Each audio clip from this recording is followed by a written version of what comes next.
Ало? Да ви се представя, казвам се Гала и съм изкуственият интелект на Global Web Service. С цел подобряване на обслужването е възможно разговора да се записва. Трябва да обсъдя нещо с вас. Удобно ли е да разговаряме? Да, разбира се.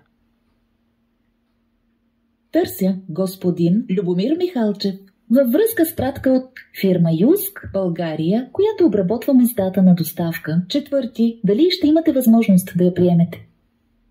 Тогава ще бъда зает. Можем да ви предложим следните дати: понеделник, 4, вторник, 5 или сряда, 6. Събота и неделя не става ли?